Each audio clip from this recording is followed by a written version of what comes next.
구약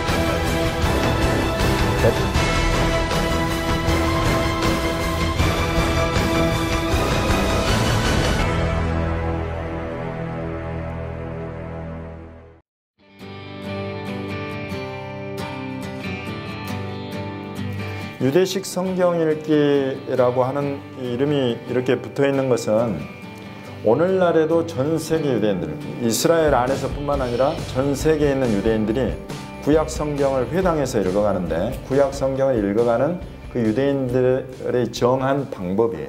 그래서 우리가 이것을 굳이 유대식 성경 읽기라는 이름을 붙였습니다.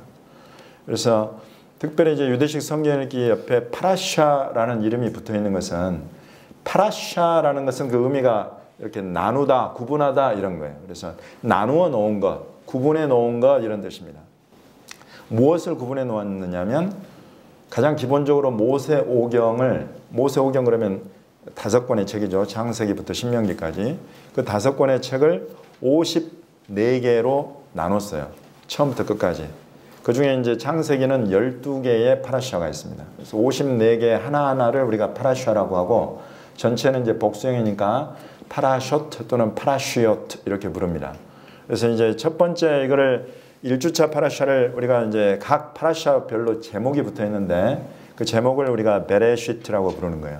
베레시트는 창세기 1장 1절에 베레시트 바라 엘로힘 에트 하샤마임 벳 하르트 이렇게 할 때에 처음 나오는 이 단어인 베레시트에서 따온 제목입니다. 그래서 1주차 파라샤를 유대식으로 굳이 발음해 본다면 파라샤트, 베레시트 이렇게 부릅니다. 파라샤에다가 그 주차의 제목을 딱 붙이면 파라샤가 파라샤트 이렇게 연결형으로 바뀌어요. 그래서 파라샤트, 베레시트 이러면 1주차 파라샤 베레시트를 이야기를 하는 거구나 이렇게 이해를 하시면 됩니다.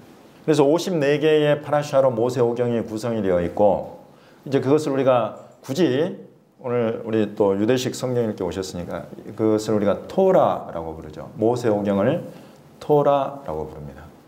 그래서 토라에 54개의 파라샤가 있다. 그래서 먼저 유대인들이 회당에서 이번 주에도 안식일날 회당에서 읽는 이 파라샤 본문이 있어요. 그 본문을 펴서 이제 읽고 또 랍비가 그것에 대해서 설명을 하기도 하고 이렇게 하는데 그렇게 토라 모세오경을 읽은 다음에 연결해서 읽는 선지자의 글이 있습니다. 그래서 토라, 모세오경에 이어서 읽는 선지자의 글을 하프타라라고 불러요. 하프타라. 역시나 뜻은 나누어진 것 또는 다른 뜻도 있는데 뭐냐면 결론적인 말. 그래서 어떻게 보면 토라를 읽고 하프타라를 같이 읽으면서 어떤 결론적인 말로 나아간다 이런 생각도 해볼 수 있어요. 그렇지만 여튼 하프타라는 어떤 역시나 또 이렇게 구분해서 떨어뜨려 놓은 어떤 것 이걸 말하는 것이다. 그래서 이제 이것이 유대인들이 읽는 방법이에요. 그리고 이 방법은 오늘날 유대인들이 이 방법을 읽기까지 언제부터 그러면 시작이 됐을까? 지금 유대인들이 한다고 해서 우리가 다 받아들여야 되는가? 이런 생각 들잖아요. 그러면 이 방법, 유대식 성경 읽기 파라샤라는 이 방법이 언제부터 되었는가 하는 것들을 우리가 좀 살펴볼 필요가 있는데 실은 예수님 시대, 사도 바울의 때 이런 때에도 이런 형태의 성경 읽기가 계속되고 있었더라 하고 보니까 이 파라샤라고 구분해 놓은 이것을 이 흔적이 언제부터 나오냐면은 지금 여러분 우리에게 발견된 성경 중에 성서 사본 중에 가장 오래된 성서 사본 사해사본, 성경의 사해사본 안에도 역시나 이 파라샤의 구분이 있더라는 거예요. 그래서 이런 형태의 이렇게 성경을 나누어서 모세글과 선지자글을 함께 읽어가는 이것은 지금 2000년이 넘은 그런 굉장히 역사적인 성경 읽기입니다. 그것이 대한민국에 들어온 것이 이 시대인 것이 신기할 정도예요. 놀라울 정도예요. 왜냐하면 그동안 우리가 이스라엘 유대적인 것 이런 부분들에 관심이 없었기 때문인데 만약에 그렇게 사해사본 곧 예수님 때 사도 바울의 때부터 이런 성경 읽기가 시작이 됐다면 성경에 반드시 그것에 대한 힌트가 나와야 됩니다. 그래서 이렇게 보시면 제가 알려드릴게요.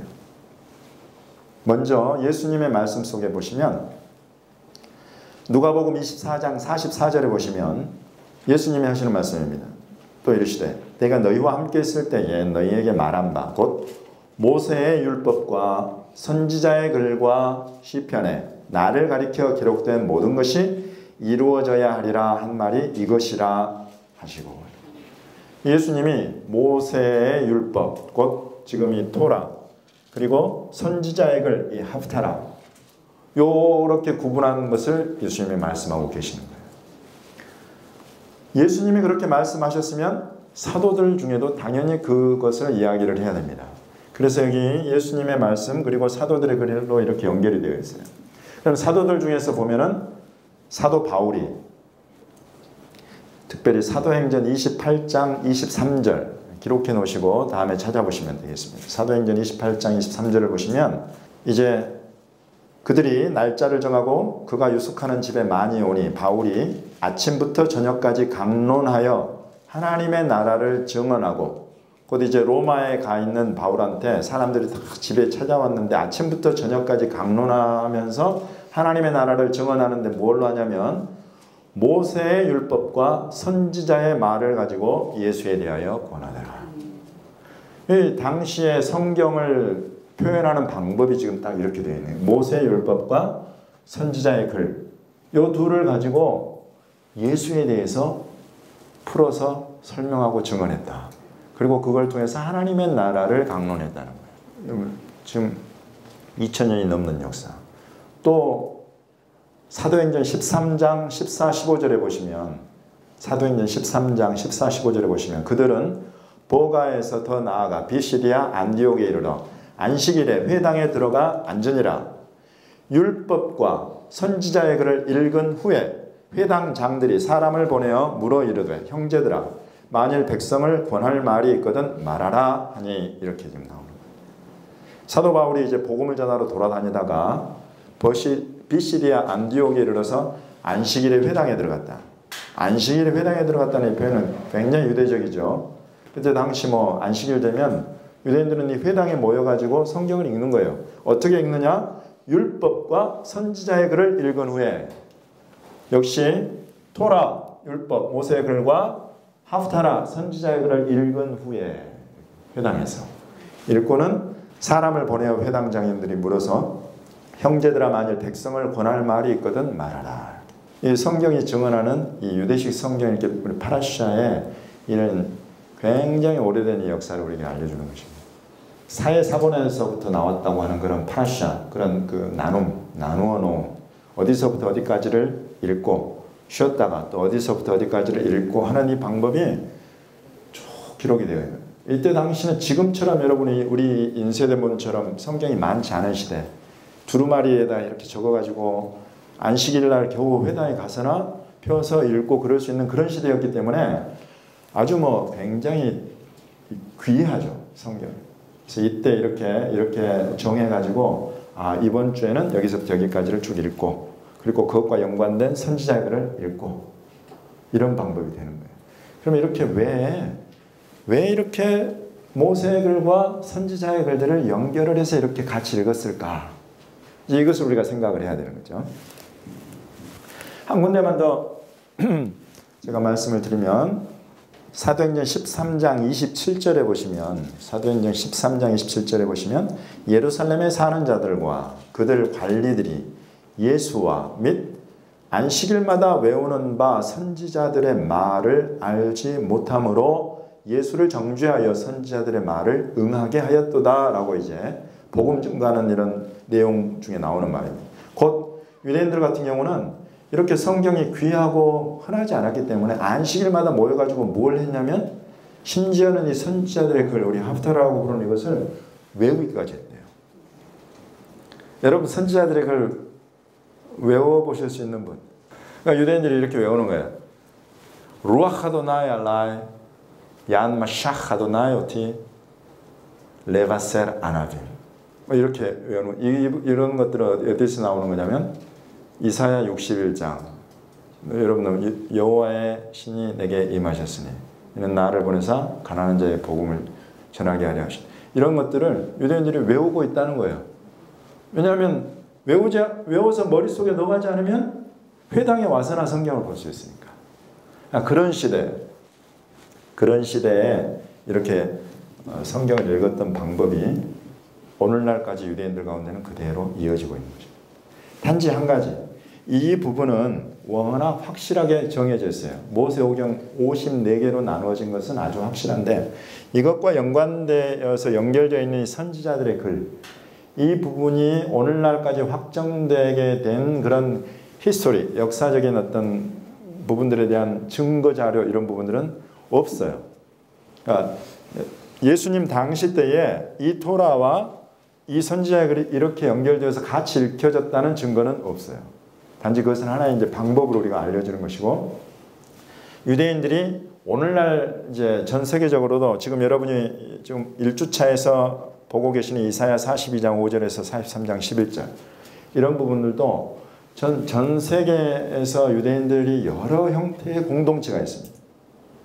아슈케나지가 있고 세파라디가 있고 미즈라히가 있고 또 뭐 북아프리카 계열 굉장히 공동체들 많아요, 유대인들이. 그럼 그 사람들 가운데에 이것들이 아주 대동, 크게는 같아요. 소위 작은 차이점들이 나타나요. 대동소이하게 나타나는 차이들이 있어요. 그래서 이제 우리가 이 하프타라는 볼 때 전 세계 다양한 유대인들이 대부분 공통적인 어떤 하프타를 다루고 있다 그러면 우리가 그것을 인정할 필요가 있죠. 근데 이제 어떤 데서는 이사야서를 읽는데 어떤 데서는 에스겔을 읽고 어떤 데서는 예레미야를 읽는다. 그럴 때는 이제 전체적으로 우리가 살펴볼 필요가 있어요. 왜냐하면 제가 이 54주 지난 재작년부터 해가지고 작년까지 해서 54주 전체를 모세의 글과 선지자의 글 전체를 쭉 점검을 하면서 54주 모임을 가졌어요. 하면서 보니까 특징이 하나 있어요. 이제 여러분들도 앞으로 할 때 이걸 기억해 놓으시라고 제가 말씀을 드립니다. 이 안에 유대인들이 고의적으로 빠뜨리거나 피해 나가는 본문이 좀 있어요. 어떨 때 그럴까요, 여러분? 굉장하신데?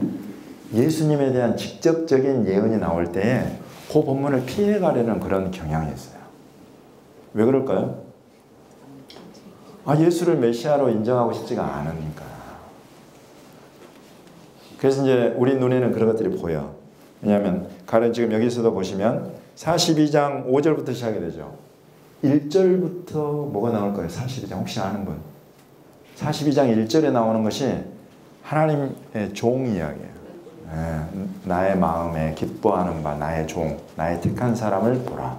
내가 나의 영을 그에게 부어서 이런 내용이 나오고 그것은 아주 구체적으로 우리 신약 성경에서 이 예언을 성취하신 분이 예수님이다 라고 신약 성경에서 인용하는 그런 구절들은 일부러 좀 피해가려는 그런 경향이 있어요.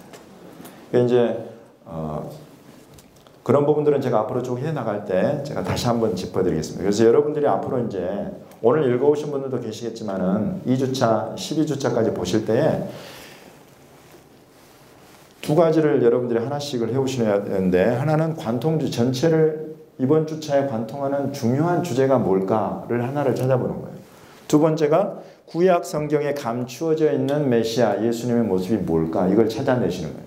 근데 찾아내려다 보면 뭐가 막 알쏭달쏭한 것이 있어요. 이 둘을 연결을 해서 봐야 되는데, 그럴 때는 이제 이 하프타라 본문을 좀 의심을 해야 돼요.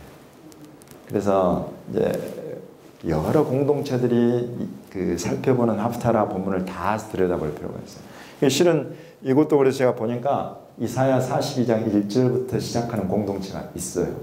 유대인들 안에도 이런 것들이 좀 나뉘어져 있다는 것들을 여러분이 기본적으로 지금 오리엔테이션 시간에 이해를 좀 하고 계시면 좋을 것 같아요. 이것은 예수님이 메시아라는 것을 인정하고 싶지 않은 유대인들의 지난 2000년의 역사를 담고 있는 그런 부분이다. 제가 영국에서 유대학을 공부를 할 때도 이렇게 이제 교수님과 함께 유대인들 말하자면 이제 우리 신대원에서 신학생 키워내듯이 랍비를 키워내는 그런 학교예요.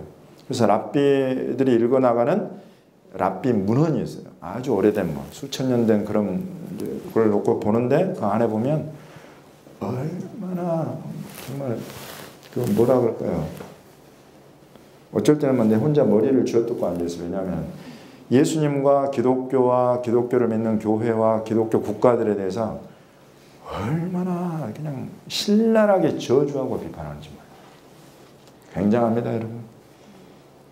이제 그것은 예수님의 이름으로 사실 유대인들을 막 죽이고 피 흘린 그런 우리 어리석었던 우리 기독교의 과거 역사를 또 반증하고 있는 것이기도 합니다. 그래서 어느 한편만 결코 우리가 정죄하거나 손가락질 할 수는 없는데 여튼 그런 공부를 유대인들이 해요. 그러니까 이런 것들을 정할 때에도 그런 것들을 여러분이 염두에 두시면 될 것 같습니다. 예, 그래서 이제 뭐 오리엔테이션은 이 정도로만 해도 앞으로 여러분과 함께 이제 12번의 만남을 통해서 궁금하신 것이 있으면 수시로 유대식 성경 읽기의 특징 중에 특징이 뭐냐면 유대식 그러면 유대인들이 읽는 성경 방법이라는 것도 있지만 이 공부를 하는 방법 또한 유대식을 제가 적용을 할 겁니다. 뭘까요? 유대식 공부할 때 질문하고 답하는 거. 그래서 여러분 이걸 쭉 하시다가 순간 머리에 딱 치고 들어오는 어떤 질문이 딱 있어요. 이것과 연관되어서 전혀 이것과 동떨어진 어떤 거 막 상상의 나라를 펴고 있다가 그걸 딱 질문하시면 우리 모두에게 방해가 되겠죠. 그렇지만 이걸 쭉 듣고 계시다가 이 내용을 듣다가 이렇게 머릿속에서 뭔가 질문이 툭 올라와. 그러면 손을 딱 들고 질문을 하시는 겁니다. 그러면 우리를 더 깊은 데로 이끌어가는 아주 중요한 단초를 여러분이 주실 수가 있어요. 그렇게 이렇게 주고받는 형태, 이것이 유대식 성경 공부예요. 그래서 질문이 우리나라 사람들이 가장 취약한 거, 완성된 것이 만들어지기 전까지는 입 밖에 내지 않는다. 그래서 영어나 외국어를 배우기가 어려운 거예요. 문장도 내 안에서 막 완성이 돼야 돼. 내가 집에 간다, 아이고까지 하면 안 돼. 아이고, 홈, 막 여기 다 돼야 이게 딱 나오는 거예요. 그러지 마십시오. 머릿속에 뭐 질문이 나오면 일단 손을 딱 드세요. 그리고 그때부터 무슨 질문을 할지를 생각하세요. 이게 유대인들이에요. 그래야 여러분 놓치지 않아요. 순간 어떤 확 지나가는 것이 있는 거예요. 그것들이 여러분 우리를 사실 더 이 성경을 더 재밌고 더 쉽게 이해하는 데 굉장히 도움이 돼요. 그래서 그렇게 해갈 거라는 거 여러분 기억하시기 바랍니다. 그래서 여러분들이 그런 정도로 이 공부에 함께 이렇게 깊이 몰입하시려면 이 본문을 사전에 읽어보셔야 돼요. 본문을 사전에 좀 읽어보고 내가 이 관통 주제 뭔가 하나를 찾아내 봐야 되겠다. 전체적으로 지금 성경 전체가 이야기하는 중요한 주제가 이거 같다. 내가 보기에는. 그걸 하나씩 찾아보시는 거예요. 그리고 내가 이번 주에 읽은 본문 안에는 메시아가 이런 단어 또는 이런 모양, 이런 구절 속에 있구나. 예수님이. 이런 부분을 하나씩 찾아보시면 훨씬 더 이 공부에 깊이 여러분이 들어오실 수가 있을 거예요. 여기까지 질문 있습니까? 질문 하나 있습니다. 예. 관통 주제를 어떻게 매번 잡고 관통 주제를 어떻게 찾을 것인가에 대한 메소드, 방법론 있으면 설명해 주시죠. 아유, 벌 1주차부터 벌써 물어보시네. 좋습니다. 예, 여러분이 이걸 사실은 아셔야 돼요. 그래서 제가 이제 우리 목사님 같은 경우는 54주 전체를 해봤기 때문에 제가 어느 정도 하다가 제 미천을 드러내는데 오늘 이제 여러분은 일단은 12번의 만남이 창세기 12번의 만남으로 일단은 일단락되기 때문에 처음부터 이걸 알고 준비하시면 도움이 될 것 같아요. 먼저는 왜 이것은 이제 정해져 있는 거예요. 그래서 이 유대력으로 신년이 되면 설날이 되면 그 설날 주간에 읽는 본문이에요. 창세기 1장 1절에서 6장 8절까지가. 이건 딱 정해져 있어요. 근데 이 본문에다가 유대인들이 왜 이 선지자의 글을 갖다 붙였을까? 왜 이 연결해서 이것을 같이 읽을까? 그러면 반드시 아무 이유 없이 갖다 붙인 것은 하나도 없다. 그 이유를 찾아내시는 거예요. 왜 붙였을까? 그것이 여러분 관통주제예요. 그것이 중심 주제가 되는 거예요. 그래서 지금 창세기 1장 1절, 창세기 이 부분에서 다루는 가장 중요한 내용이 뭡니까? 창조에 관한 내용이죠. 혹시 여기 이사야 42장 5절에서 43장 11절 사이에 창조에 관한 이야기가 나오나? 네 하신 분은 벌써 이 내용을 이 본문을 한번 보신 거예요. 창조에 관한 이야기가 나와요. 이런 것을 딱 그러면 이 창조라는 것 하나가 지금 유대인들이 생각하는 중요한 성경의 주제구나 하고 딱 나오는 거예요. 벌써 여러분 하나를 찾아내신 거예요. 그러면 이제 그 창조에 대해서 여기에서는 뭐라고 이야기를 하고 여기에서는 뭐라고 이야기를 하나? 같은 창조를 이야기를 하나? 아니면 다른 창조를 이야기를 하나? 그렇게 이제 살펴봐 들어가는 거예요. 그러면 유대인들이 성경에서 보기에 중요한 주제라고 이것을 잡았다. 창조를. 그러면 그 창조에 대해서 예수님이 뭐라고 말씀하시는 게 있나?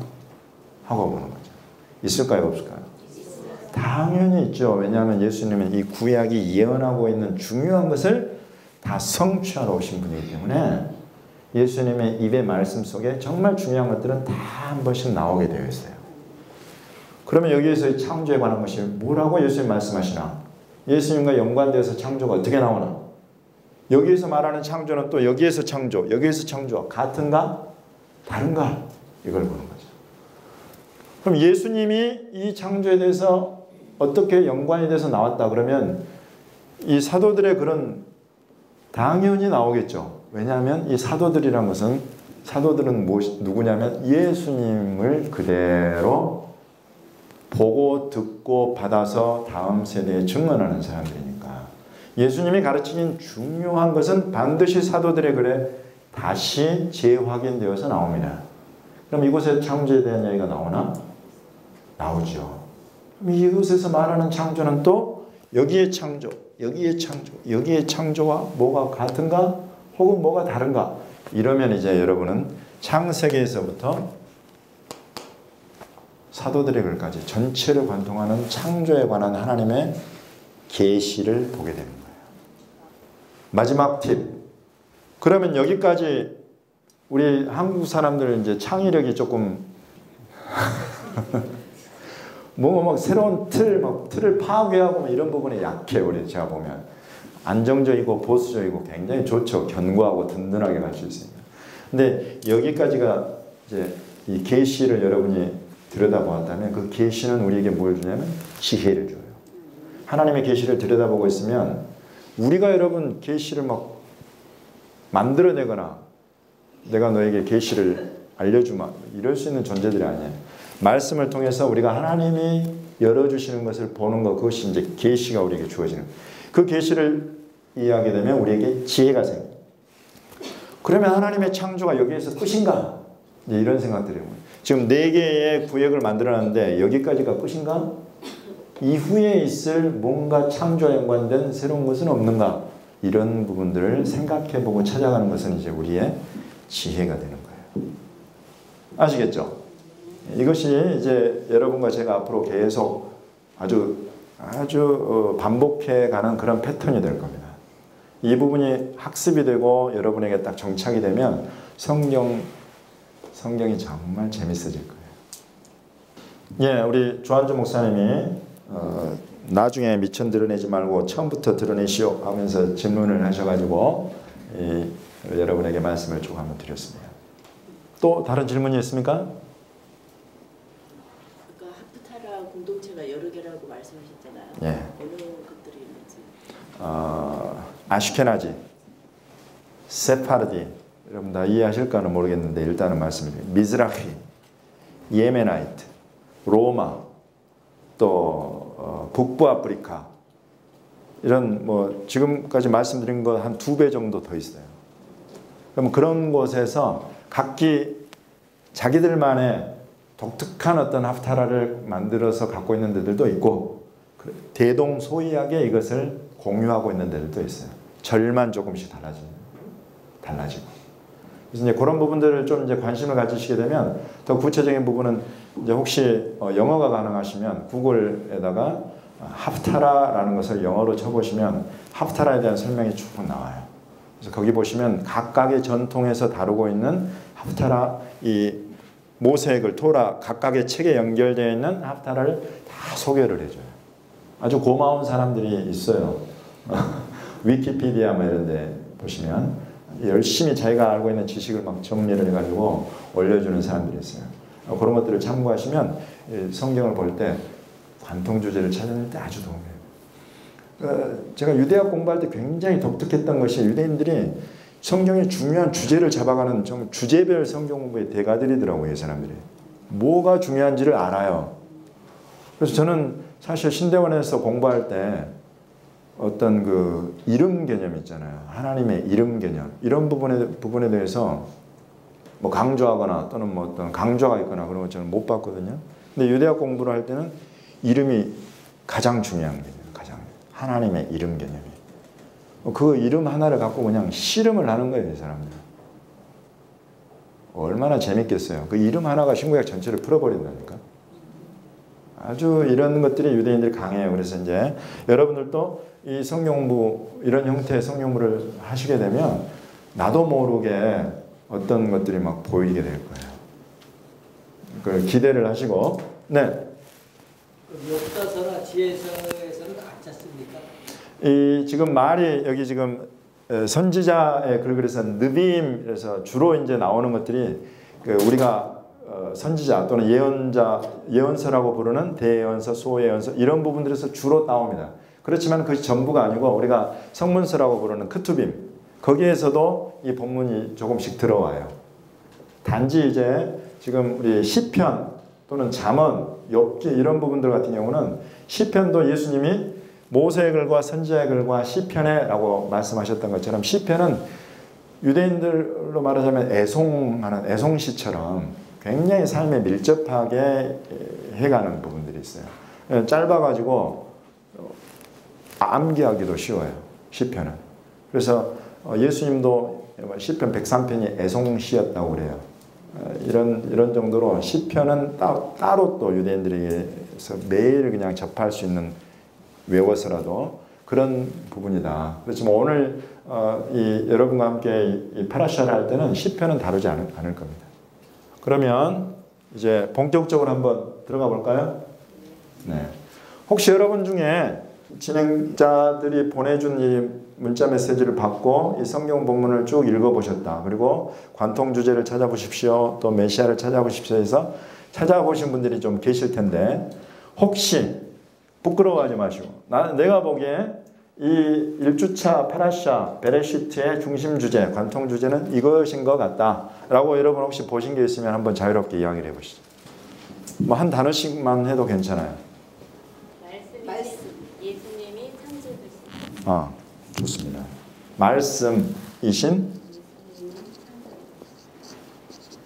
말씀이신 예수님이 창조주이시다. 여러분 이제 말씀이신 예수님이 창조주이시다. 그래서 이 설명이 이제 반드시 들어가야 되는 거죠. 관통 주제를 주로 일반적으로는 딱 한 단어씩을 찾아보시면 아주 좋습니다. 만약에 여기 말씀이신 예수님이 창조주이시다 해서 한 가지만 딱 고르라고 하면 뭘 고르시겠어요? 말씀, 창조주 두 개를 쓰지 뭐. 말씀 하나, 창조주 하나. 좋습니다. 또 혹시 관통 주제 뭐가 나오나요? 네? 구원. 네, 좋습니다. 구원. 좋아요. 잘 보시고 지금 잘 말씀들을 하고 계십니다. 또 뭐가 있을까요? 시작.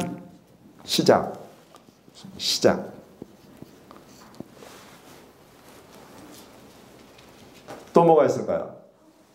네? 화목제물. 화목. 그렇습니다. 화목은 뭘 전제로 합니까? 네? 사이가 나빠져 있는 걸 전제로 하는 거죠. 사이가 나빠져 있어요. 뭔가 보다 더 적절한 단어가 있을 것 같은데 여튼 사이가 안 좋아요. 무엇 때문에 사이가 안 좋아졌는가 하고 보니까 죄 때문이더라 이런 거죠. 그래서 좋습니다. 이런 것들 화목. 또 뭐가 있을까요? 사이가 안 좋다는 거를 관계가 깨어졌다. 네. 불화, 단절, 관계 단절. 이런 부분들이 이제 관통 주제라고 본다는 것은 뭐냐면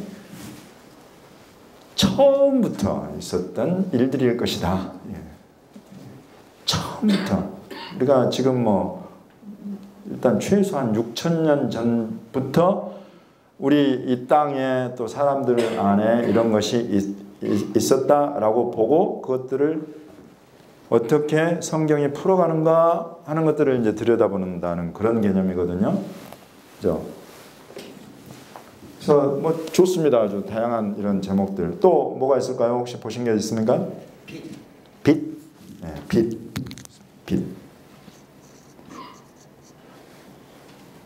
빛과 반대되는 것은 어둠. 네, 이런 부분들 좋습니다. 네, 이런 것들이 여러분들 우리가 이제 관심을 갖고 들여다볼 수 있는 1주차 파라샤의 아주 재밌는 주제들이에요. 이제 가장 먼저는 그래서 아까 제가 말씀드린 대로 유대인들이 왜 이 모세액을 이번 주차의 파라샤에 이 하프타라, 이 선지자의 글을 연결을 했을까를 찾아내는 것. 이것이. 그래서 여러분이 지금 찾으신 이것들이 요 두 개 안에 들어있는가를 먼저 다 점검을 하셔야 돼요. 말씀이 지금 여기 모세액을 여기에 어떻게 들어있습니까? 빛이 있으라 이렇게 말씀하셨다. 여기에는 뭐 말씀에 관한 게 있나요? 이사야 42장 5절에서 43장 11절에서 읽어보지 않으면 제가 이런 질문을 던지면 순간 머리가 멍해지죠. 저 내용이 뭐길래 지금. 그래서 본문을 한 번씩 읽어보셔야 된다는 거. 말씀에 관한 것이 특별히 뭐가 나오는 거 뭐 이런 부분. 그래서 이제 이렇게 뚜렷하게 나오지 않으면 일단 후보에서 좀 배제시키세요. 뚜렷하게 나오지 않으면. 아 이거 같았는데 보니까 아주 뚜렷하게 뭐가 나오지 않는다 그러면 일단 배제시키고. 창조주. 여기 나옵니까? 네, 창조주 하나는 태초에 하나님이 천지를 창조하셨다. 여기 창조주 나옵니까? 네. 예 나옵니다. 이런 대답이 일단 나온다는 건 여기 구체적으로 뭐가 지금 나와 있다는 거예요. 이런 것은 아주 좋은 하나의 중요한 연결고리가 된다. 그렇죠. 구원. 여기에 구원에 대해서 뭐가 나와요? 3장 15절에 가죽옷을 지어 입히는 것도 하나님의 구원의 한 행위다. 또 그것보다 더 구체적으로 뭐가 나옵니까? 여자의 후손이 나가지고 뭘 어떻게 하겠다? 뱀의 아주 고급 언어를 구사하시는군요. 뱀 대가리를 그냥 쳐 부숴버릴 것이다. 그러면 그런 내용이 여기 나오나요? 실은 여기 보면 대적을 치신다는 말이 여기 나와요. 또 용사와 전사와 같이 대적을 치시는 하나님 이런 부분이 나와요. 아 그렇구나.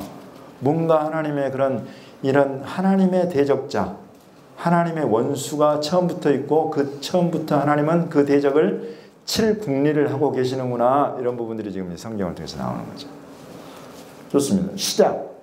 창세기의 시작에 대한 게 나오죠. 당연히 태초에 베레시트. 그래서 여기 베레시트인데 이 단어의 가장 중심되는 히브리어는 늘 그래요. 두 글자나 특별히 세 글자가 그 단어 어떤 단어가 있으면 핵심이에요. 여기에서는 로쉬라는 머리라는 이 단어가 핵심이에요. 그래서 머리 베레시트 그래서 머리에서부터 늘 시작은 머리에서부터 발끝까지. 머리는 시작과 연결이 되어 있어요. 그래서 태초에라는 단어가 됐는데 시작이 나오는데 여기 선지자의 글에 시작과 연관된 게 뭐가 나오나요? 네, 그건 창조에 관한 거지. 시작에 관한 것은 특별히 눈에 탁 두드러지진 않아. 이제 해석이 좀 더 필요해. 그렇지만은 중요한 주제긴 해요. 이럴 때는 일단 후보군에서 한 번 더 제외. 화목. 여기에 뭐 화목에 관한 게 뭐가 나와요? 가죽옷을 지어 입혔다. 좋습니다. 가죽옷을 지어 입혔다. 여기에서는 화목에 관한 게 뭐가 나옵니까? 네. 문문자들의 눈을 밝히시고. 예. 뭐 약간의 해석이 필요하죠. 정작 화목을 이야기하시는 분은 저기 조용히 앉아 계시네.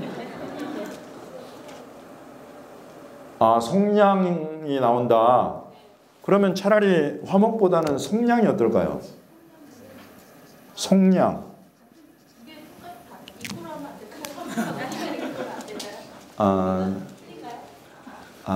둘 다 굉장히 좋은 의미긴 한데 틀리죠. 예. 아니 뭐 죄송할 건 아니에요. 근데 화해라는 거하고 속량이라는 것은 또 다른 아주 중요한 주제입니다. 앞으로 계속 나올 거예요. 특별히 속량이라는 것은 더. 여기에서 불화 나오죠. 뭐 때문에 불화가 일어났습니까?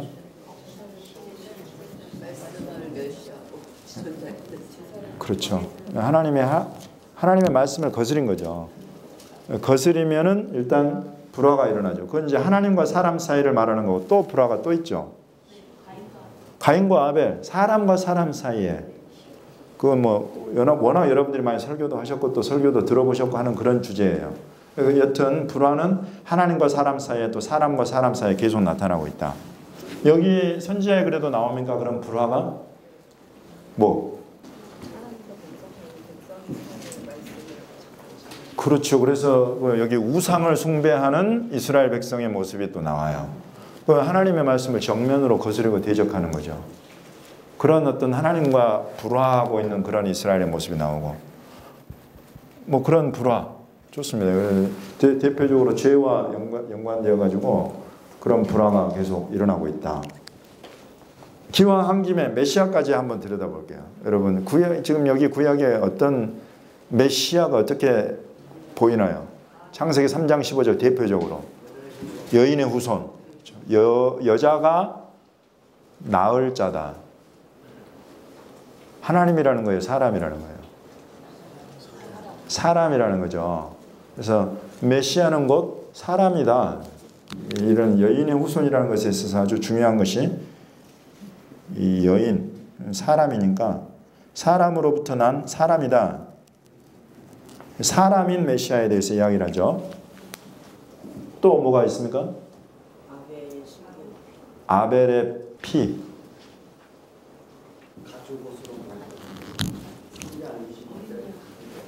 여기 피, 아벨의 피가 나온다. 아벨의 피. 이것은 사실 직접적으로 메시아를 담아내고 있습니까? 아벨의 피보다 아벨이 드린 피의 제사라고 부르는 것입니다. 아벨의 피보다 더 낫게 말하는 뿌린 피다 하면서 예수님의 보혈을 증언하는 히브리서에는 나오죠. 이제 그런 정도. 오케이. 좋습니다. 가죽옷을 지어 입혔다.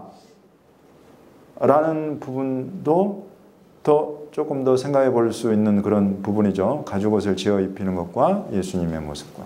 또 여러분 뭐가 더 있을까요? 지금 구약이라고 하면 여기와 여기를 같이 이야기를 합니다. 구약에 감춘 메시아. 첫사람 아담, 두 번째 아담으로 오시는 거죠. 네. 여기에서는 아담인데 첫사람 아담을 이야기를 하고 이제 나중에 예수님은 둘째 아담으로 오신다. 예. 그래서 여기 창세기 1장 본문에 있는 아담 이야기를 찾아내셨다는 건 아주 훌륭합니다. 예, 이 정도까지만 하죠. 더 여러분의 뇌를 자극하지 않겠습니다. 이 정도까지만 하고 좋습니다. 어차피 이따 다 살펴볼 내용입니다. 저는 이제 여러분과 함께 하나의 관통 주제를 나눠보려고 해요. 그럼 이제 찾아낸 관통 주제를 가지고 어떻게 이제 말씀 속에서 구체적으로 들어가서 전체를 관통하는 것으로 보게 될 것인가 하는 것들을 이제 여러분과 함께 살펴보려고 하는 거죠. 제가 여러분과 함께 볼 주제는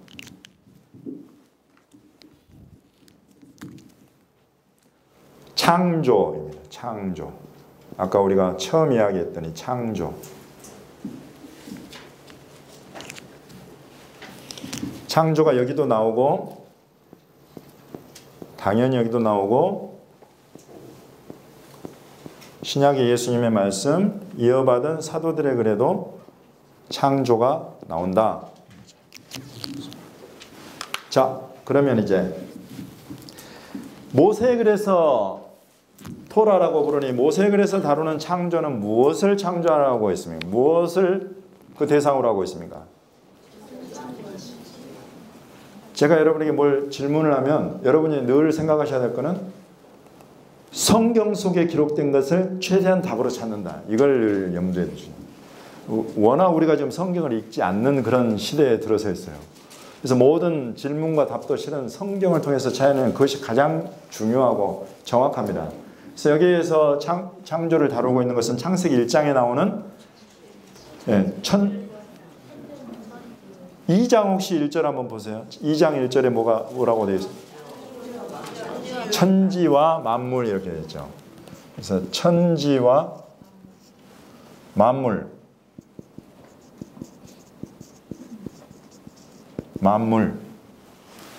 하늘과 땅 만물 이것을 창조하셨다라는 거예요. 너무 잘하는 것 더 이상 말하지 않겠습니다. 끝. 모세액을 창조 끝. 쉽죠. 네. 선지자의 글로 들어가 보겠습니다. 여기에서는 무엇을 창조하십니까? 하늘을 땅의 소산. 여기에서 창조의 주체는 누굽니까? 엘로힘이라는 하나님이죠. 엘로힘이라는 하나님입니다. 엘로힘. 하나님. 창조주. 여기서 그 동일한 하나님이 지금 하늘을 창조하셨다. 또 땅의 소산들을 주신다. 만 나옵니까? 아니면 또 다른 무엇의 창조를 이야기하고 있습니까? 그것을 찾아보시는 거예요. 좋습니다. 그건 이제 또 다른 거. 지금 사실 시간이 좀 걸려도 42장 5절에서 43장 1절을 앞에 놓고 쭉 살펴보시면 사실 가장 좋아요. 그러면 성경 본문 속에 답이 다 있어요. 43장 한번 보시죠. 43장 지금 우리가 43장 11절까지죠. 43장 1절 한번 보십시오. 야곱아 너를 창조하신 여호와께서 이제 말씀하시느니라. 이스라엘아 너를 조성하신 자가 이제 말씀하시느니라. 무엇을 창조하셨다고요? 이스라엘. 예. 야곱과 곧 같은 그렇죠. 이스라엘을 하나님이 창조하셨다는 것입니다. 이 야곱의 창조, 이스라엘 창조는 지금 모세액을 여기 이 창조에 지금 들어 있습니까? 아니죠. 지금 여기는 천지 만물의 창조를 이야기하고 있고 여기에서 동일한 천지에 관한 창조 이야기는 역시나 같아요. 그렇지만 지금 이곳에서 새롭게 등장하는 창조 이야기가 있는데 그것이 바로 야곱의 창조, 이스라엘의 창조입니다. 그래서 야곱아 너를 창조했다 그럴 때는 여기 바라라는 단어가 그대로 쓰여요. 보레 창조자. 바라라는 이 동사가 분사 형태가 되면 이제 명사화가 돼가지고 창조자를 이야기를 합니다. 그래서 보레라고 하고 너를 지으시니 그건 요제르라고 해요. 요제르는 무슨 물건을 만들어내는 거 있죠. 그럴 때 그래서 이스라엘을 하나님이 만들어냈다는 거예요. 창조하고 만들어낸다. 이것이 야곱과 이스라엘이다. 이렇게 지금 성경이 이야기를 하고 있습니다. 그러면 이거는 하늘과 땅 이거는 이제 옛 창조에 속한 거라면 이것은 야곱을 짓고 이스라엘을 창조하신 것은 이때에 와서 이루어진 새 창조인 것이죠. 곧 이사야 때에 이루어졌다는 것이 아니라 천지 창조 이때 이루어지지 않고 이때까지 오기 전 어느 때에 하나님이 하신 일이다. 하나님이 새롭게 창조하신 일이다. 그렇습니까? 네, 좋습니다. 여기까지 끝. 여기 예수님의 말씀 이제 요한복음 1장으로 넘어왔어요. 여기에서 창조 이야기가 나오죠. 당연히 요한복음 1장을 다 펴십시오. 요한복음 1장을 다 펴서 보시면 창조 이야기가 나와요. 첫 번째 무엇을 창조하셨다고 나옵니까? 만물을 창조하셨다. 좋습니다. 또 10절에 보시면 세상은 그로 말미암아 지은 바 되었다. 그래서 세상 그로 말미암아 지은 바 되었다. 여기서 말하는 그는 누굽니까? 여기 이사야서에서 야곱과 이스라엘을 지으신 창조주는 누굽니까? 예, 여기서 지금 야훼, 여호와, 이스라엘의 하나님, 엘로헤이 이스라엘 이렇게 나와요. 야훼, 여호와, 이스라엘, 엘로헤이 이스라엘, 이스라엘의 하나님 같은 엘로힘인데 여기서 하나님이 자기를 스스로 지칭하시를 나는 이스라엘의 하나님이다. 이스라엘의 하나님 여호와다라고 그분이 창조주로 여기를 지금 밝히세요. 여기에서 지금 만물, 세상, 만물이 그로 말미암아 지은 바 되었고 또 세상도 그로 말미암아 지은 바 되었다. 그렇죠? 그러면 여기서 그가 누군가 보니까 요한복음 1장에 1절에 태초에 말씀에 계시니라 이 말씀이 하나님과 함께 계셨으니 이 말씀은 곧 하나님이시니라 이렇게 해요. 그래서 이제 여기서 창조주는 말씀으로 나와요. 말씀. 히브리어로는 여러분 잘 아시죠? 다바르라고 합니다. 다바르. 다바르. 말씀이 헬라어로는 로고스라고 하는 말씀이 창조했다는 거예요. 이 만물과 세상을. 그리고 그 말씀은 곧 하나님이시다. 엘로힘. 똑같이 엘로힘 하나님 이야기가 나와요. 이분이 곧 말씀이고 이분이 만물과 세상을 창조했다. 이렇게 해요. 여기에서 끝인가요? 요한복음 1장에서 말하는 창조?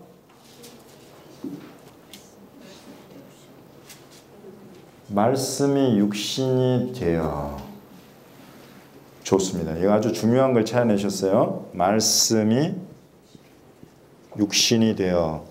이거는 나중에 이야기하기로 하고 그거 말고 또 창조와 연관된 힌트를 드린다면 지금 이사야서에서는 이전에 하나님이 하신 이런 하늘과 땅의 창조를 이야기하고 더불어서 새 창조를 이야기를 하고 있더라. 그 새 창조의 대상은 야곱 이스라엘이었다. 그러면 여기에서는 지금 만물과 세상이라는 이전 창조를 이야기를 하면서 여기에서 새 창조를 이야기를 하고 있다. 그게 뭘까? 하나님의 자녀인 것입니다. 그렇습니다. 누가 하나님의 자녀로 소개되고 있습니까? 영접하는 자. 곧 그 이름을 믿는 자. 그 이름이 뭐예요? 예슈아. 예수님의 그 본토 히브리식 발음 예슈아. 예슈아라는 그 이름을 믿는 자. 곧 그 자는 영접 받아들이는 자다. 그 사람은 하나님의 자녀가 된다. 근데 여기에서 정확하게 어떤 창조와 연관된 단어는 지금 아직 없어요. 아직 나오지 않았어요. 바로 그 이어서 13절에 보시면 한번 읽어주십시오. 한 분이 13절.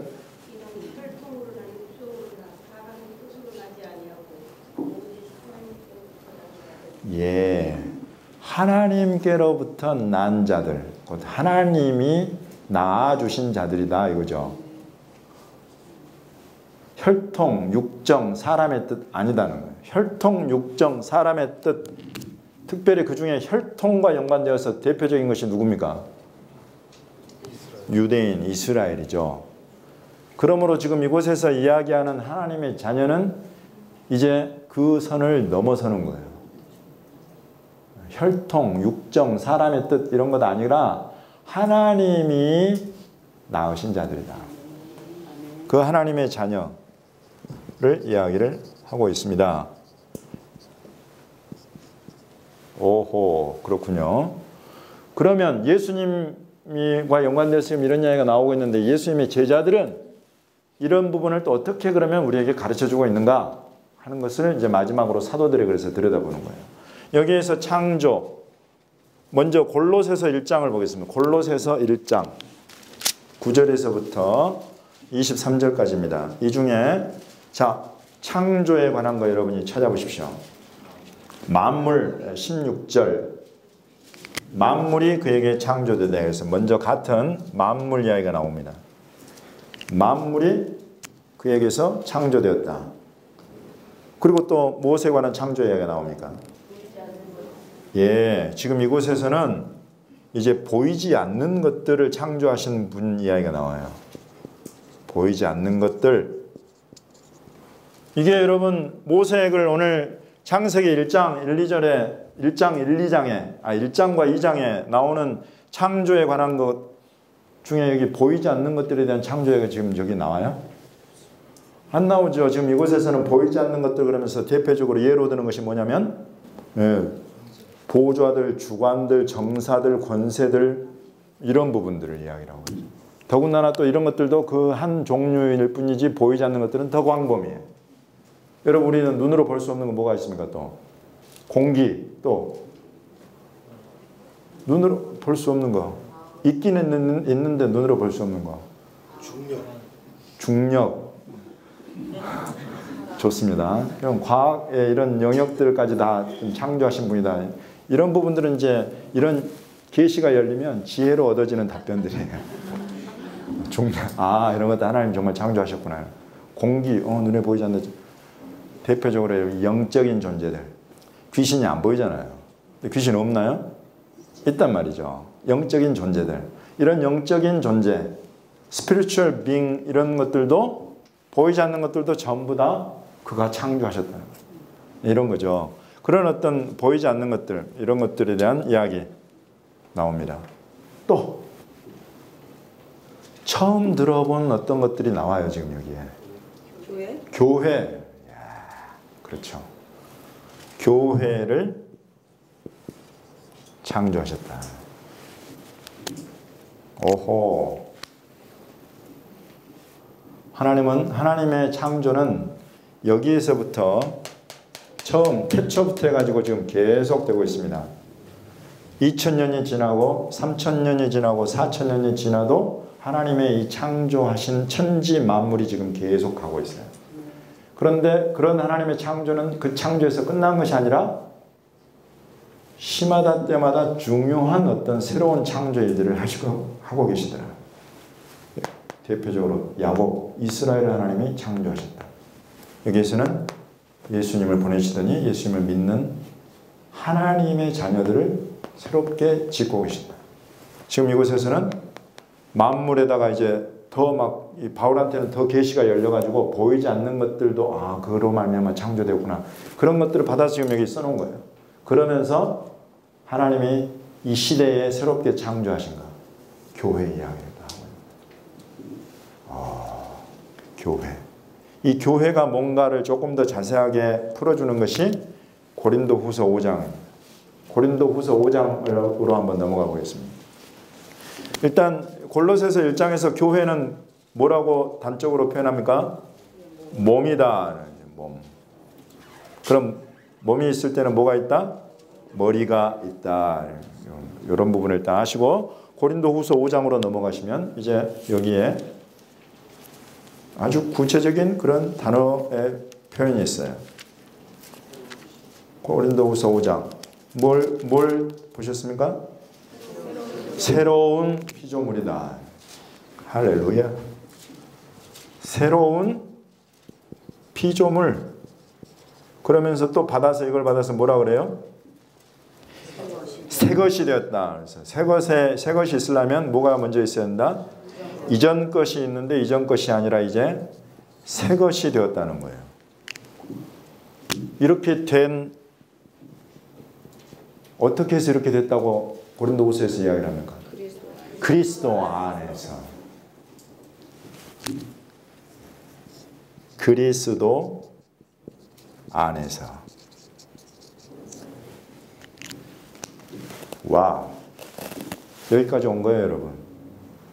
하나님이 지난 수천 년 동안 한 번 딱 천지 만물 지어놓고 가만히 계시는 그런 하나님이 아니더라는 거죠.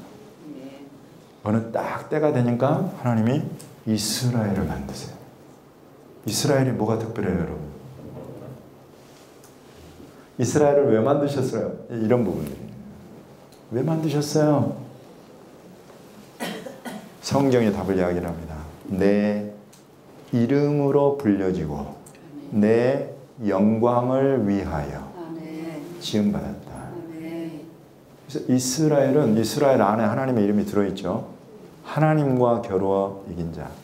그래서 이스라엘이 망하지가 않아요. 이스라엘을 하나님이 자기 이름하고 딱 연결을 시켜 놓아가지고 하나님이 망하지 않는 이상 이스라엘은 망하지 않습니다. 아멘. 이스라엘은 없어지지 않아요. 그런 존재로 지금 여기 하나님이 이스라엘을 만드셨어. 곧 이때 당시 생각해 보십시오. 이때 당시 수많은 나라와 민족들이 있었는데 하나님이 누구만 알았다고 그래요? 이스라엘만 알았다는 거예요. 그런 존재입니다. 그런 존재를 왜 만들었냐? 막 선민 사상을 가지고 우월의식 누리라고 그렇게 만드신 거예요? 아니라는 거죠. 하나님의 이름으로 일컬어진다는 건 뭐냐면 하나님의 이름을 알고 그 이름을 증거하는 자. 하나님의 영광을 위해서다. 이건 뭐 이스라엘의 영광을 위해서 막 이런 것이 아니라 하나님이 자기 영광을 이스라엘에게 주어서 누리게 하고 그 영광을 증거하게 하는 이런 통로로 지금 삼으셨다는 거예요. 그런 통로가 하나님께는 필요한 겁니다. 누구를 선택하시느냐 이것은 정말 하나님의 주권이죠. 하나님의 은혜이죠. 그런 은혜와 긍휼을 입은 자들이 이스라엘. 그래서 이스라엘을 하나님이 만들어서 처음에 아브라함 하나에서 시작을 해가지고 쭉 가서 야곱 12아들이 되더니 12아들로 쭉 나오더니 나라가 됐어요. 그래서 이 이스라엘을 통해서 하나님의 이름이 계시가 되고 하나님의 영광이 나타나는데 율법을 통해서 나타나는 거예요. 하나님의 선한 말씀인 이 율법. 우리는 지금 그 율법을 어떻게 여기고 있습니까? 똥으로 여기고 있죠. 배설물로 여기고 있습니다. 그런데 당시에 율법이라는 것은 하나님이 이스라엘에게만 주셔서 온 주변 모든 나라 민족들에게 하나님을 증거하는 통로로 주신 선한 말씀. 여러분이 하나님이 하시는 그 시대의 역사를 보시라는 거예요. 이때 하나님이 그런 뜻을 가지고 이스라엘을 창조하셨다. 지으셨다. 새 창조를 이루신 하나님의 새 창조에는 뜻이 있다. 이 새 창조가 지금 어디로 흘러가냐면 이제 예수님이 오신 거예요. 예수님이 오셔가지고 그야말로 이제 하나님의 자녀들이 이 땅 위에 나타나게 되는 그런 때를 맞이하게 됩니다. 그들은 여기 이스라엘의 영광도 넘어서는 영광이에요. 이거는 이때 당시 하나님이 이스라엘에게 주신 영광이 있어요. 근데 그 영광은 불완전해요. 왜냐하면 아직 누가 없어서? 예수가 없어서 불완전해요. 오직 아들인 예수님이 오셔서 그 예수님을 받아들이면 그때 하나님의 영광은 온전하게 나타납니다. 그것이 하나님의 자녀, 아들, 딸이 나타나게 되는 그 새 창조를 지금 이곳에서 하고 계시다. 새 창조. 아들을 보내셔서. 그러면 여기에서도 이스라엘을 통해서 하나님이 뜻이 계셔서 그렇게 선택하셨듯이 지금 여기에서도 하나님이 이 새 창조를 이루시는 데는 하나님의 뜻이 계시다. 이 뜻이 무엇이라고요? 똑같습니다. 하나님의 이름으로 일컬어지고 하나님의 영광을 증거하는. 그것이 여러분 하나님의 자녀로서의 삶이에요. 목적이에요. 이렇게 되면 여기까지만 딱 와도 그럼 나는 뭐지? 나는 지금 어디에 와 있는 거지? 이런 부분들이 점검이 되는 것입니다. 나는 지금 처음 지은 이 첫 아담의 모습을 그것만 가지고 있는 사람인가? 아니면 지금 여기 율법을 받아서 가지고 있는 이스라엘의 모습을 나는 지금 가지고 있는가? 아니면 이 땅에 보내신 아들 예수님을 영접해서 예수님의 말씀 안에서 내가 지금 내게 원하시는 그 목적, 그 뜻을 이루고 있는 이 새 피조물의 삶을 살고 있는가? 이 점검이 되는 거예요. 그걸 뚜렷하게 여기까지만 해도 잘 못 알아들으니까 제자 사도 바울을 통해서 하나님이 뚜렷하게 우리에게 가르쳐 주시는 거예요. 그리스도 안에 있는 사람은 새로운 피조물이다. 새로운 피조물이다. 이전 것은 지나갔다 새 것이 되었다. 이전 것이 뭘까요? 여기 첫 아담 하나님의 말씀을 거스려서 선과 악을 알게 하는 나무를 먹고 영원한 생명이 이르는 나무에 갈 길은 막혀있는 이 첫 아담. 여기 이스라엘 하나님의 어떤 정한 때까지 하나님의 이름과 영광을 나타내도록 선한 말씀 율법을 받아서 그 가운데 지키고 행하고 그것을 누리고 언약을 받았던 이 이스라엘 전부 다 이제 이전 것이 되는 거예요. 이전 것이. 그리고 새 것이 되는 것입니다. 새 것은 새로운 피조물이 된다는 거예요. 근데 여러분과 저는 새로운 피조물입니까? 아멘. 입으로는 아멘이 나오는데 속마음속에는 첫 아담처럼 하나님이 하지 말라면 더 하고 싶고, 저 이스라엘 막 하다가 버린 저 율법은 지금 막 내가 다시 그 율법으로 돌아가야 되는 것 아닌가, 이런 소리 하는 사람들이 막 신학계에도 나타나 있어요. 여러분 어떤 사람입니까? 저와 여러분은. 성경이 증거하는 바는 너무 확실하게 하나님이 그 시대별로 계속 열어가시는 그 계시가 있어요. 하나님이 원하시는 어떤 한 사람, 하나님이 원하시는 사람, 처음에 지금 여기 오셔서 하나님이 자기 형상을 따라서 자기 모양대로 지으신 그 사람이 어떤 사람이 되기를 원하신가 하는 것이 지금 여기 처음 창조에서부터 여기까지 쭉 들여다보니까 이제 확실하게 보여요. 아, 그리스도 안에서 새로운 피조물이 되는 것이구나. 저 이전 것대로, 이전 사람대로 그렇게 내가 살고 그것을 추구해서는 안 되겠구나.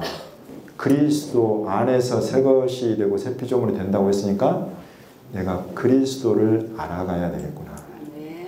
이런 어떤 완전히 우리의 방향을, 목표와 목적을 새롭게 재설정해주는 그런 역사가 일어난다는 말이죠.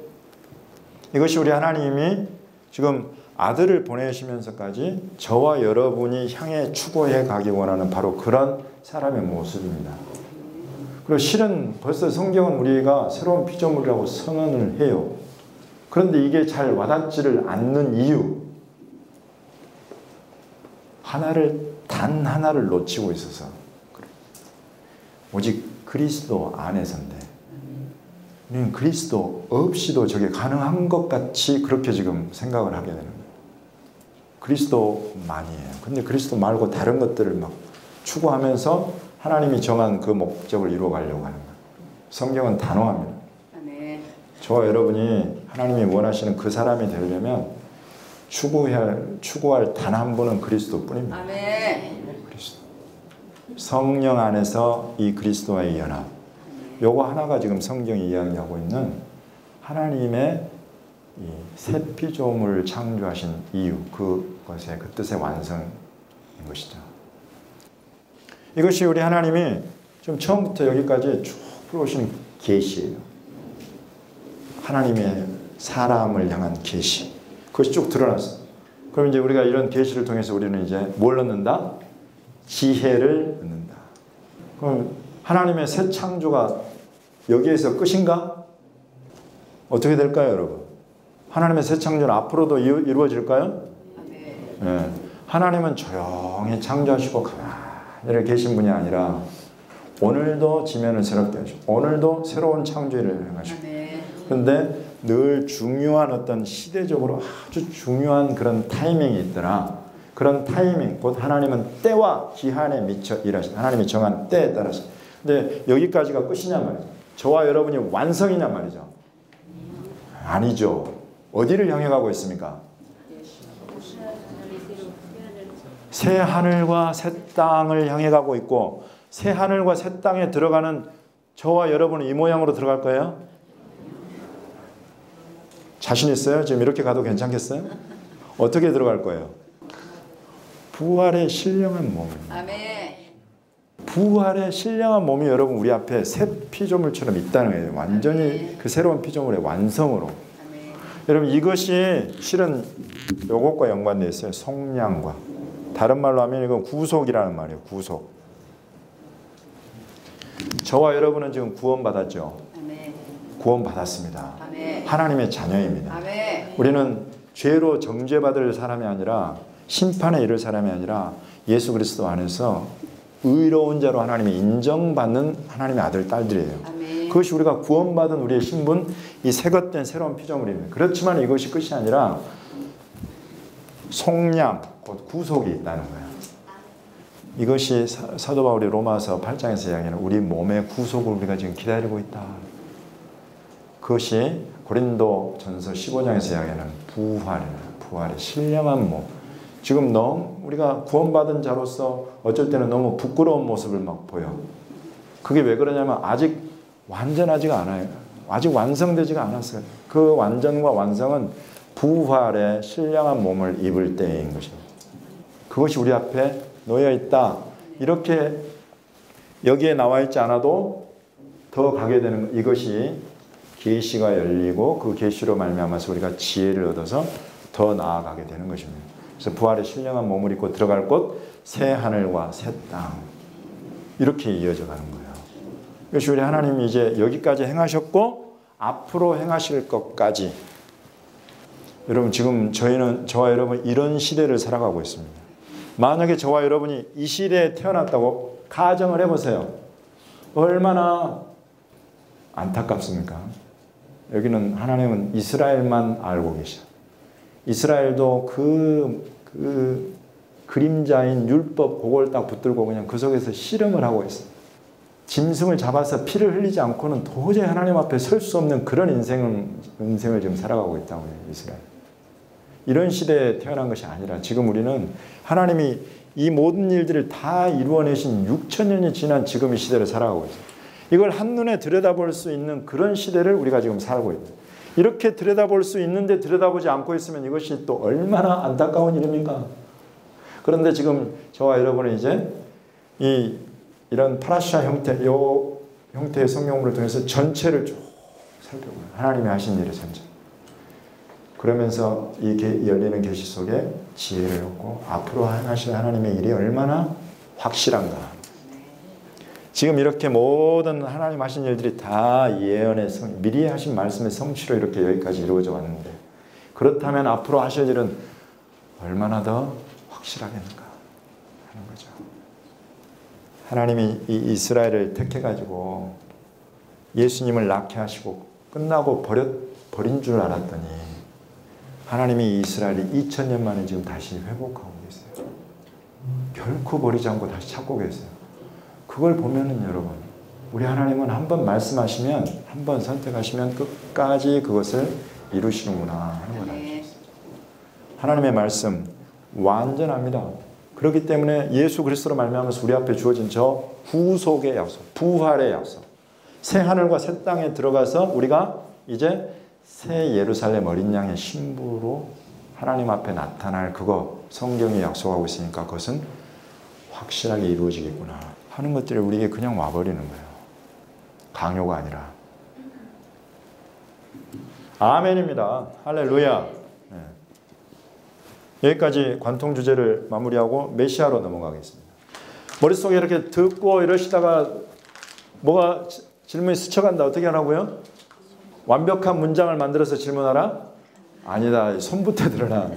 손부터 들고 그 다음에 이제 문장을 만드시기 바랍니다. 네. 메시아, 구약에 특별히 나타난 메시아, 구약에 감추어진 메시아. 왜냐하면 이때 당시는 예수님은 약속만 되신 분이지 결코 눈으로, 귀로, 손으로 듣고 보고 만져볼 수 없는 분이기 때문에 여기는 감추어져 있다. 어떻게 감추어져 있는가 하는 걸 보는 거죠. 아까 우리 여인의 후손이다. 그래서 여인의 후손이 되어가지고 오셔가지고 뱀의 머리를 쳐서 부술 뿐이다. 이거 우리 살펴봤습니다. 그리고 그와 같이 여기에서도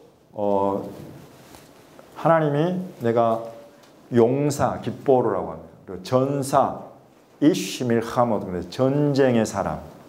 뭐 전쟁했다 하면 나다 이런. 전쟁 그 완전히 내 거야. 이런 표현이에요. 전사라는 표현. 그 하나님이 자기를 그렇게 표현하시는 거거든요.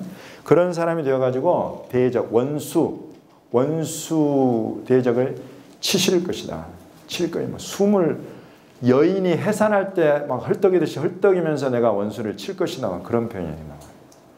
그렇게 원수를 치시는 뱀, 하나님과 사람 사이, 사람과 사람 사이를 막 어그러지는 이 뱀, 이 머리를 그냥 쳐가지고 힘을 완전히 이렇게 만들어버릴 거다. 이런 것들이 계속 나오면서 결국 예수님이 오셔가지고 하신 일들을 보니까 정말로 귀신들 꼼짝 못해, 질병, 약한 것들 다 떠나가 완전케 되고, 심지어 문둥병, 여러분 이 부분을 레위기에 들어가면 나오는데 문둥병, 유출병 이런 어떤 것들이 얼마나 레위기에 구체적으로 자세하게 진단과 처방 그리고 사후 조치 이런 부분들에 대해서 얼마나 구체적으로 나오는지 복잡하게 나오는지 몰라요.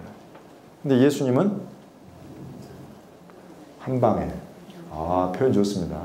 한 방에 말씀 한 번이든지 아니면 손 한 번이든지 또는 믿음을 갖고 예수님 옷자락에 손을 대든지 이러면 나와버려요. 그 복잡한 것을 알면 알수록 예수님이 해주신 그 일이 얼마나 놀라운 일인가가 확 드러나는 거예요.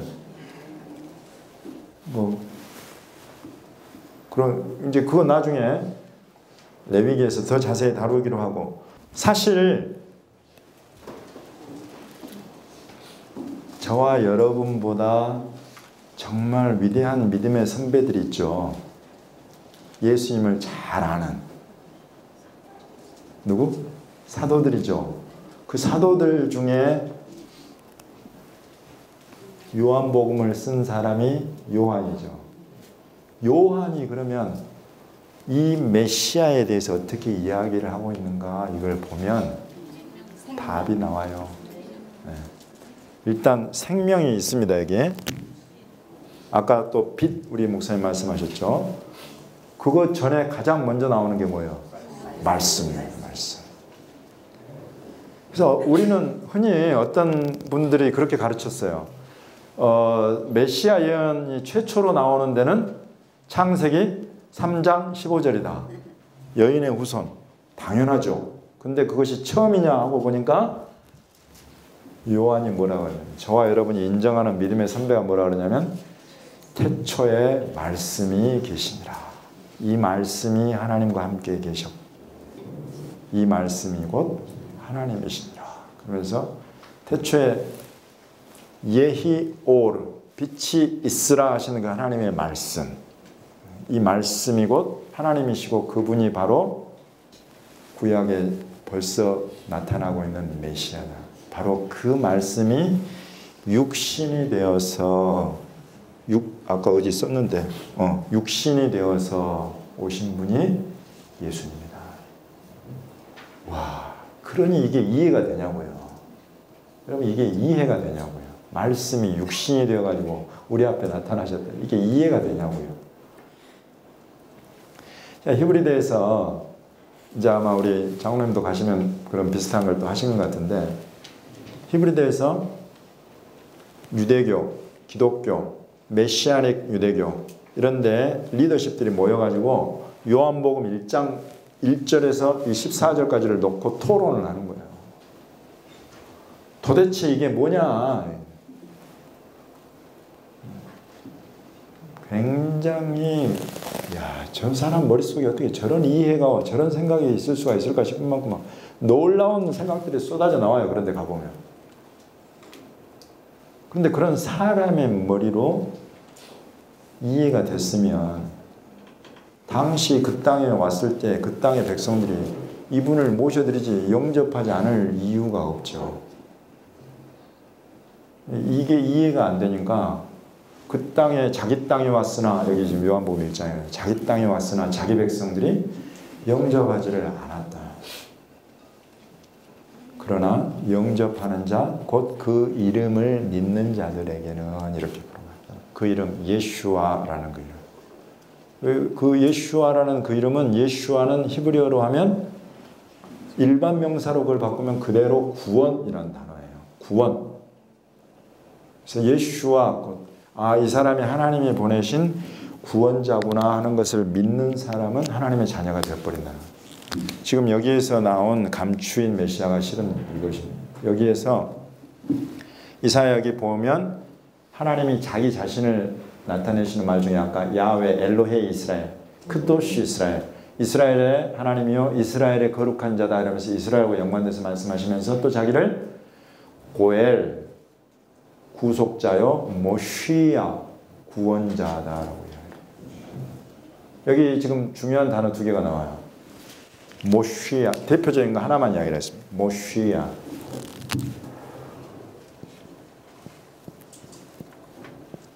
모시아라고 하는 거예요. 이 모시아가 우리 성경의 구원자로 번역이 되어 있는 단어예요. 이 모시아에 들어있는 단어가 바로 야샤라는 구원하다라는 단어예요. 이 야샤에서 이름이 나왔는데 그 이름이 바로 예슈아예요. 그리고 또 예호슈아예요. 그리고 또 호쉐아예요. 호세아, 여호수아, 예슈아는 그래서 이름이 같은 이름으로 여겨지는 거예요. 그래서 눈의 아들 호세아라고도 하고 눈의 아들 여호수아라고도 해요. 같이 그렇게 쓰이는 거예요. 이 예수님의 이름 예슈아가 바로 이 모시아 구원자에서 온 그 이름이에요. 그래서 하나님이 이전에 이스라엘에게 나타내신 너희 이스라엘의 하나님은 곧 너희의 구원자다. 그리고 그 구원자가 이 땅에 친히 오신 분이 바로 이 예슈아이다. 그래서 예슈아라는 이 이름을 믿는다는 것은 곧 하나님이 예언하신 모시아라는 하나님의 구원자로서의 그분을 받아들인다는 거예요. 예수님을 그분으로. 그러면 그 사람은 하나님의 자녀로 여기신다. 와, 이런 그 예수님에 대한 것이 지금 이렇게 들어가 있는 거예요. 모시아라는 단어로. 그리고 지금 여기에서는 말씀. 그래서 여기 창세기 3장 15장보다 더 먼저 선제하는 훨씬 이전부터 있는 예언된 그것을 여기서 요한복음 1장에서 세례 요한이 그렇게 말해요. 내가 태어나기 전부터 이분은 있었다. 그때 당시 유대인들은 다 알아요. 저 말이 얼마나 거짓말인지. 왜냐하면 세례 요한 태어나고 예수님 태어났거든. 근데 자기보다 먼저 있었다는 거예요.